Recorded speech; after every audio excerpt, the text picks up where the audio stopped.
But thank you very much, colleagues, for this. And of course, I wish to recognize everybody who played a key role towards the success of this event. You spoke about the VC this morning. I think we appreciate her presence and being there, and also the Deputy VC, Vice Chancellor for Transformation, Professor Ferris, who was with us at the beginning of this session. Yourself, Faisal, and your colleagues at the Nelson Mandela School of Public Governance, thank you very much. And my old friend Russell Ali, who's the Executive Director and also running the Alumni Program and Development Alumni Program at UCT. And then all the speakers and fellow colleagues, and I must also join you in thanking the two teams or the various teams that played a role in putting together this event. From our side, of course, you've mentioned colleagues from UCT. I wish to recognize also Lizzie, who was the team leader from our end, and my colleague Zakani. And then we had Karabo, we had the colleagues also from the IT team there, and we had Yoliswa and a few other colleagues who really worked hard towards the success. And really, I join you in thanking all of them, because they put so much work, but when we don't see them anywhere on the screens. So they are disadvantaged by the fact that they are the secret behind the success of this event. They were hand behind. They did all the good work, and we just performing for an orchestra, and that is being prepared by them, and also we dancing a tune that was choreographed by them. So I think that we are very, very grateful. And like you, Faisal, I also want to take this opportunity to really appreciate the collaboration between UCT Convocation, the members of the alumni community of the UCT, and your school, the Mandela School of Public Governance, and the collaboration, of course, for us as APRM. We are very grateful, and we think that this is the second installment of what we started last year, which we hosted at the Baxter Theatre. We hope that this collaboration will continue into the future. And as you know, that the Africa Month it provides us with the opportunity really to celebrate the ideals of freedom, equality, justice, and dignity on our continent. And this, as you know, were and continue to be the bedrock of our organization, the African Union, building on the work of the Organization of African Unity. These are the values which, as you know, are preserved in the aspirations of our forward-looking African Union Agenda 2063. Over the past 3 days, we have commemorated Africa Day by sharing the lessons that we have learned and discussing the strategies and innovations emerging out of Africa in response to COVID-19 pandemic. And I will not want to go into the summary of the various sessions, because I think that we were well covered by my brother and friend Faisal in that regard.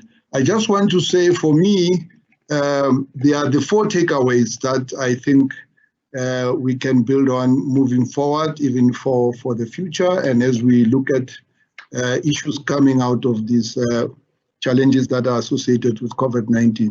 The first one is really that the success of our collaboration is one good example that should really encourage more and more collaboration between the higher education sector and the African Union.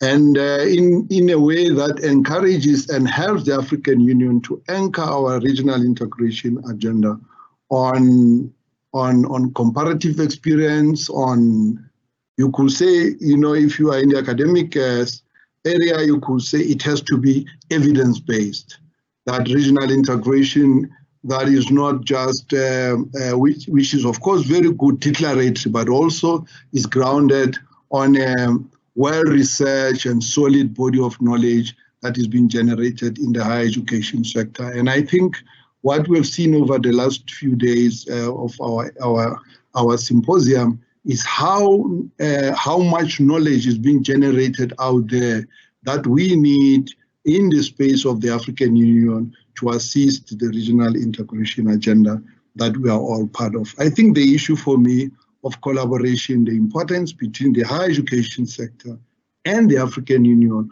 is very, very, very important.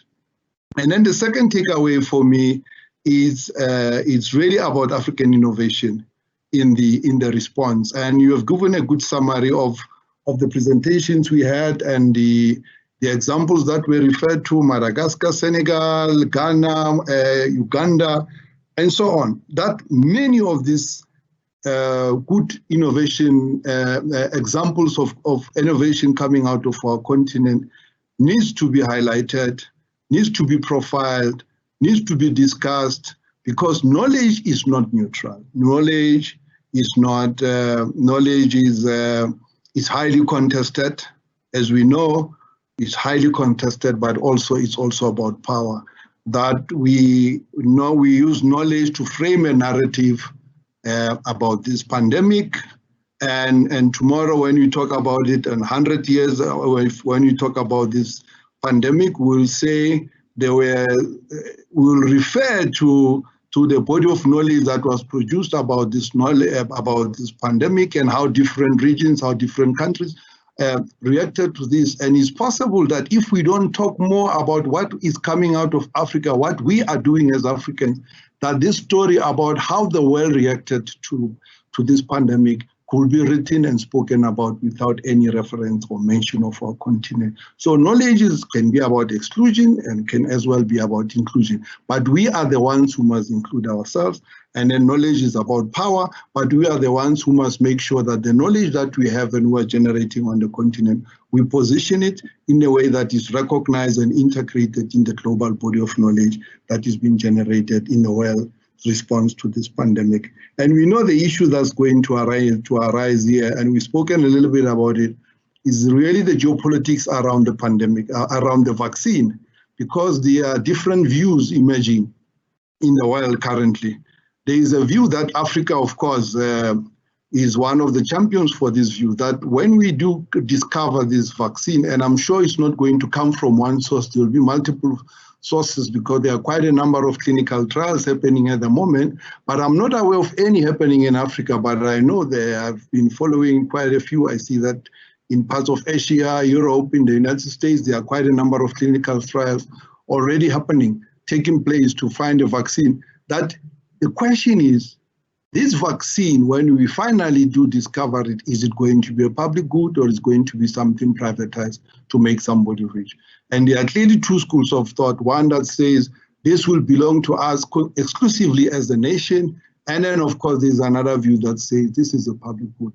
And I think the issues around innovation and knowledge, as I said, they are not new issues that you could say, belong to the ivory tower and to armchair critics and those who are pontificating, but really are relevant to the current geopolitics that are unfolding around this pandemic.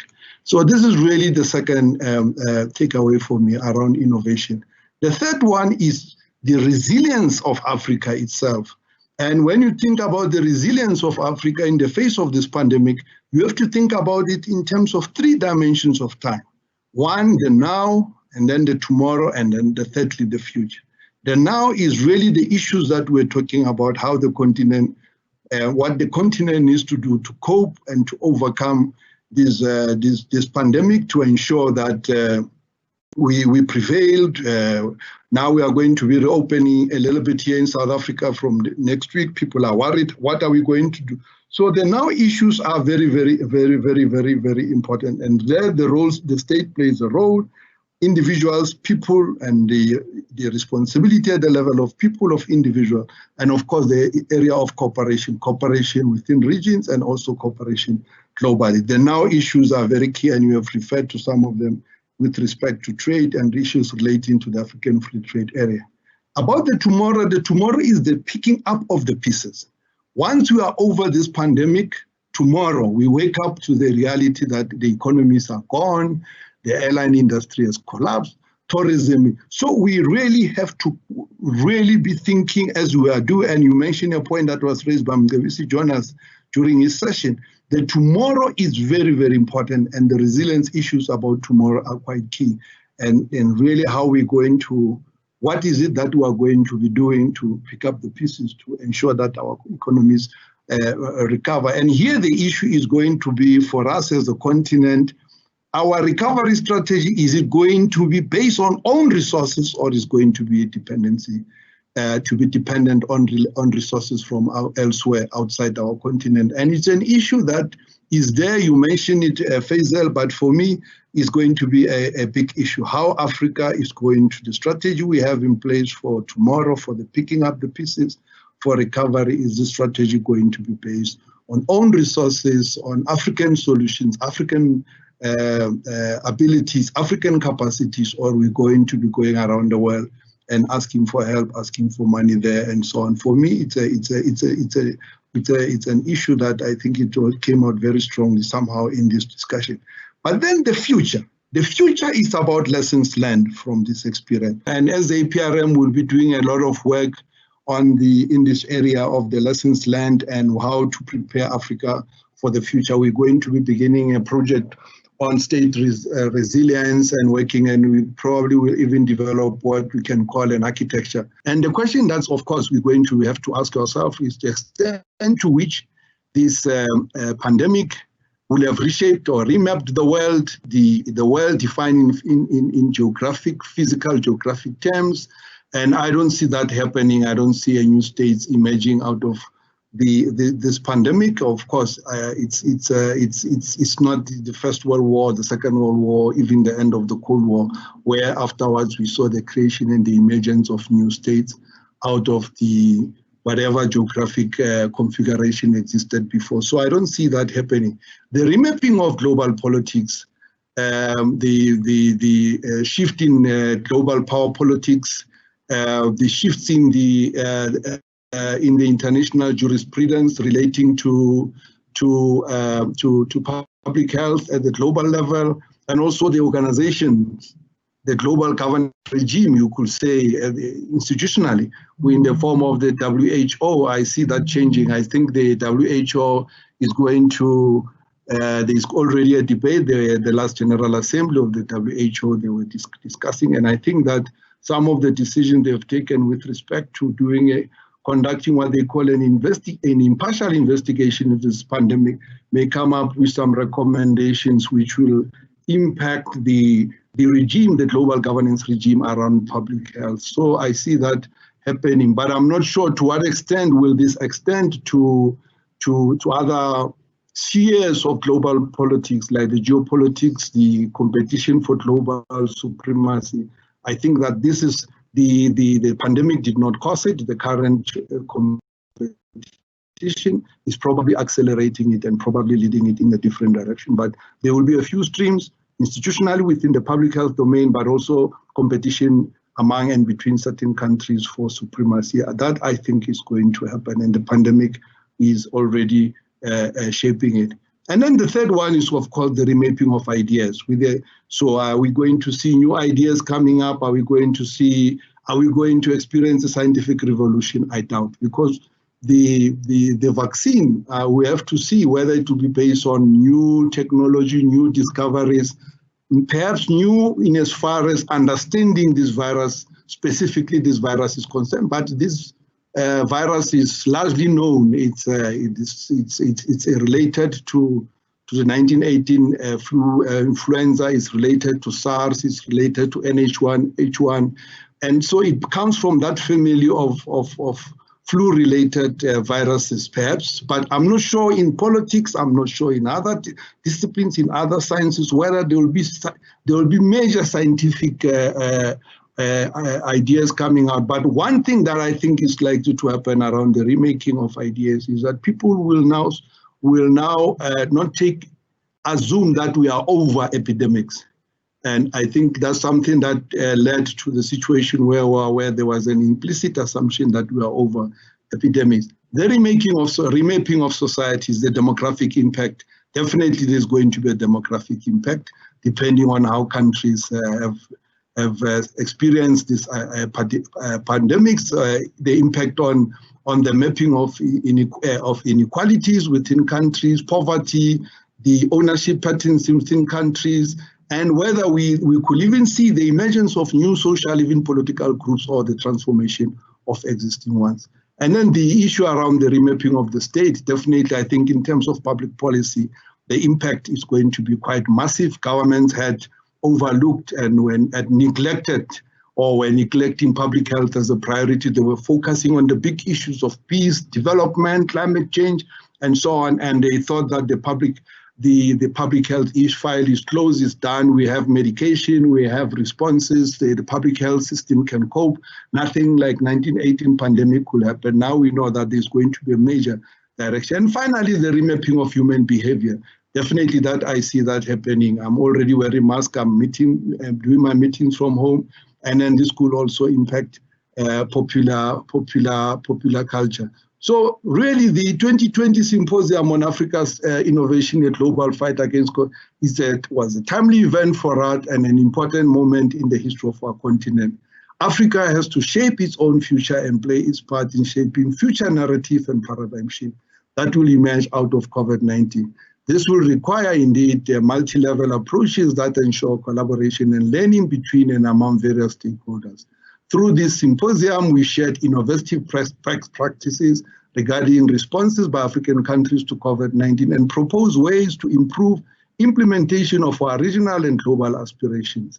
And I've also, once again, I wish to thank UCT for this partnership, and thank all the panelists and all of us who logged in to share our thoughts with everybody.